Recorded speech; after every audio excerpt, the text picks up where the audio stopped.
हिम्मत करके old home management की तरफ से दिए गए फोन से अपने दोस्त को कॉल मिलाई। कॉल अटेंड होने के बाद जब मैंने उसे अपने बारे में बताया तो मेरे दोस्त ने हैरान होकर बताया कि तुम तो अपने बेटे के लिए बहुत पहले एक कार हादसे में मर चुके थे। मेरा नाम अमित है। मेरा संबंध एक गांव से है। मैं इस समय एक ओल्ड होम में हूँ। हिंदुस्तान में लोग मेरे जैसी जिंदगी गुजारने के लिए ऊपर वाले से प्रार्थना करते थे। मेरे हिंदुस्तानी रिश्तेदार, दोस्त और जान पहचान वालों में से आधे से ज्यादा लोग ऐसे होंगे जिनसे अगर पूछा जाए तो वो मेरे जैसी जिंदगी गुजारने की ख्वाहिश करेंगे, क्योंकि उन्होंने सिर्फ मेरा अच्छा समय देखा है। आज मेरा बुरा समय देखकर हिंदू हो या मुस्लिम सब कांपने लगते हैं। मेरे अंदर बहुत कमजोरी आ चुकी है। अक्सर जब मुझे नाश्ते में गर्म चाय का कप मिलता है तो हाथ में होने वाली कमजोरी की वजह से आधी चाय मेरे जिस्म पर गिरकर मुझे जलाती रहती है और नीचे फर्श पर गिर जाने वाली चाय भी सजा के तौर पर मुझे ही साफ करनी पड़ती है, क्योंकि ओल्ड होम मैनेजर की तरफ से 12 घंटे में एक बार ही सफाई की जाती है। अगर उसके बाद कोई गंदगी फैलाए तो उसे ही सफाई करनी होती है। तो मेरा सारा दिन कमरे की सफाई करने में ही गुजर जाता है, क्योंकि कुछ न कुछ मेरे हाथों से गिरता रहता है। अगर सफाई न करूं तो मेरा रूममेट मैनेजर को शिकायत करता है, जिसके बाद न सिर्फ मुझसे जबरदस्ती सफाई करवाई जाती है बल्कि जानबूझकर गंदगी फैलाने के इल्जाम में सजा भी दी जाती है। मेरा रूममेट बांग्लादेश से संबंध रखता है। उसकी औलाद ने अपनी अपनी पसंद की शादियां की और उसकी जिम्मेदारी लेने से इनकार करते हुए उसे वापस बांग्लादेश से चले जाने के लिए कहा, जिस पर उसने बांग्लादेश के बजाय यहीं किसी आश्रम में रहने को सही समझा। उसकी औलाद ने उसे आश्रम के हवाले कर दिया। कुछ दिन पहले मैं रात को मध्यम रोशनी में उठकर पानी पी रहा था कि मेरा हाथ कांप जाने की वजह से पानी का बड़ा बर्तन गिरा और नीचे कमरे में फैल गया। तो उस बांग्लादेशी ने शोर मचाना शुरू कर दिया, इसको अभी साफ करो, नहीं तो मैं अभी मैनेजर को बुलाकर शिकायत करूंगा। मैंने उसकी लाख मिन्नतें की कि सुबह तक सब्र कर लो, सुबह तक ये खुद सूख जाएगा। मेरे लिए अभी सफाई करना मुमकिन नहीं, मगर वो बांग्लादेशी नहीं माना। फिर मैंने वाइपर की मदद से सारा साफ किया। 3 बार पाँव स्लिप होने की वजह से मैं गिरा और एक बार भी मेरे रूममेट ने मुझ पर तरस खाकर मुझे न उठाया।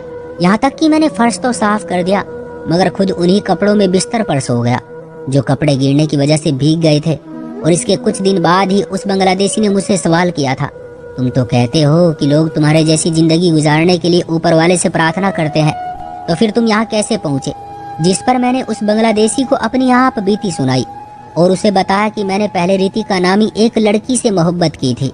मोहब्बत के नाम पर जब मैंने रितिका के दिल में जगह बना ली तो मैंने उसे बहलाना शुरू कर दिया, यहाँ तक कि मैंने उसे बहला फुसलाकर उससे जिस्म के संबंध बना लिए। लेकिन उसके बाद रितिका ने मुझसे हमारे रिश्ते के बारे में मेरे माँ बाप से बात करने के लिए कहा, तो मैं टाल मटोल से काम लेने लगा। यहाँ तक कि जब रितिका की तरफ से मुझे मजबूर करना शुरू कर दिया गया तो मैंने झूठ बोलते हुए रितिका से कहा कि मेरे घर वाले इस रिश्ते के लिए तैयार हो गए हैं, अब तुम अपने घर बात करके बताओ मैं अपनी फैमिली को कब भेजूं। और इसके साथ उसे धमकी भी दे दी कि तुम अपने घर वालों को इस रिश्ते के लिए तैयार करने के बाद मेरी फैमिली को बुलाना। ऐसा ना हो कि तुम्हारे घर वाले बार बार मोहलत मांगकर मेरे घर वालों को चक्कर लगवाते रहे, बस एक ही बार में हाँ या ना करना। मेरी बात सुनकर रितिका कुछ दुखी सी हो गई, मगर उसने घर बात करने की हामी भर ली। जब उसने घर बात की तो उसकी माँ ने ये कहते हुए उसे मना कर दिया कि अमित का खानदान हमसे बहुत ऊंचा है और बड़े लोगों की कहावत है कि बेटी खुद से नीचे के घर में ब्याहनी चाहिए ताकि बेटी की इज्जत रहे, ना कि खुद से ऊपर वाली फैमिली में ब्याही जाए। साथ ही रितिका के माँ बाप ने मेरे बाप दादा के कारनामे उसके सामने रखते हुए कहा कि जिस इंसान की 3 नस्लें लोगों की इज्जत, दौलत और घराने लूटते हुए ही गुजरी चली आ रही है, वहाँ हम अपनी बेटी कैसे ब्याह सकते हैं? रितिका ने अपनी माँ से ज्यादा बहस नहीं की और उसकी माँ ने उसे जो जवाब दिया वो उसने मुझे बता दिया। मुझे यकीन था कि रितिका की फैमिली ऐसा ही जवाब देगी, क्योंकि कोई भी इज्जत वाली फैमिली होती तो यही जवाब देती। ये जवाब मेरी मर्जी के मुताबिक था। दूसरी तरफ रितिका मेरी मोहब्बत में पूरी डूबी हुई थी, इसलिए मैंने उनके माँ बाप की तरफ से मेरे खानदान के बारे में की गई बातों का बदला लेने का सोचा और रितिका को मोहब्बत के जाल में फंसाकर घर से भगा ले गया। जब उसे लेकर मैं अपने घर पहुंचा तो मेरे माँ बाप ने उसे एक्सेप्ट करने से मना कर दिया। बहुत साल तक रितिका बिना शादी के मेरे पास रही, क्योंकि इससे पहले भी वो मेरे साथ जिस्म के संबंध बना चुकी थी, इसलिए उसे मेरे साथ रहने से कोई हिचकिचाहट न हुई। और बिना शादी के मैं इसे 1.5 साल तक अपनी हवेली के सर्वेंट क्वार्टर में रखकर यूज करता रहा। 1.5 साल तक मेरे माँ बाप ने मुझे इससे शादी करने की अनुमति न दी, यहाँ तक कि वो प्रेग्नेंट हो गई और मामला और भी बिगड़ गया। रितिका की तरफ से शादी के लिए मुझे प्रेशर आने लगा जबकि मम्मी पापा की तरफ से मुझे घर से निकालने की धमकी दी जाने लगी। जब मुझे कोई रास्ता नजर न आया और दूसरी तरफ रितिका के पेट में मौजूद बच्चे के बारे में सोचकर मैं खुद भी उससे जान छुड़ाने के बारे में सोचने लगा, तो मजबूरन मैंने उसकी सारी हकीकत माँ के सामने रख दी, जिस पर मेरी माँ ने फौरन रितिका को घर से निकालने को कह दिया। मुझे अंधे को क्या चाहिए, सिर्फ 2 आंखें। माँ के आदेश का पालन करने लगा। रितिका की लाख मिन्नतों धमकियों के बावजूद मैंने उसे घर से बाहर निकाल दिया और उसके बाद कभी भी उसकी खबर नहीं ली।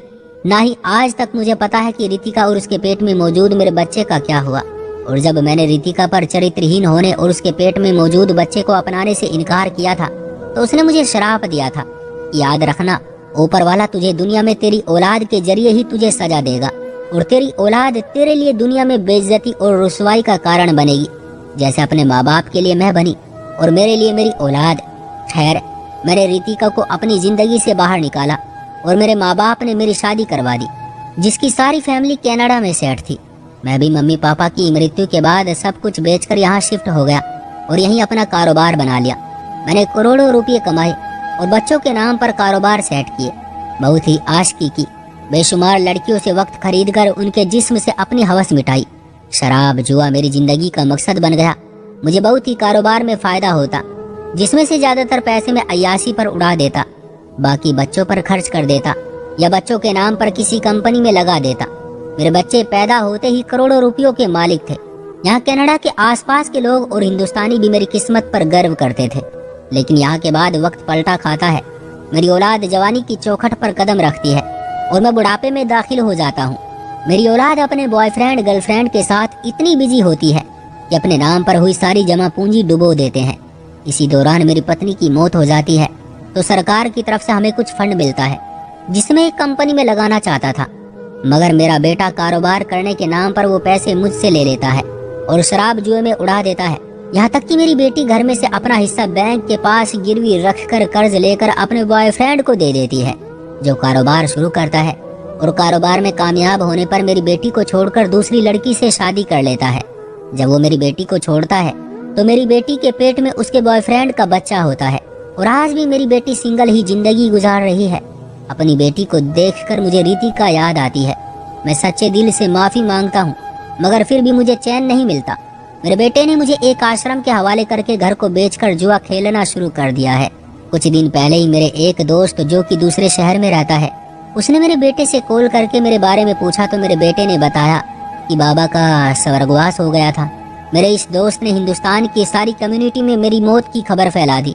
यहाँ तक कि मेरे गांव में भी मेरे बेटे की तरफ से खबर पहुंची कि मेरे बाबा का स्वर्गवास हो चुका है। यहाँ ओल्ड हाउस का मैनेजर हफ्ते में एक बार अपने प्यारों से बात करने के लिए 3 मिनट का टाइम देता है, जो मैंने कभी यूज नहीं किया।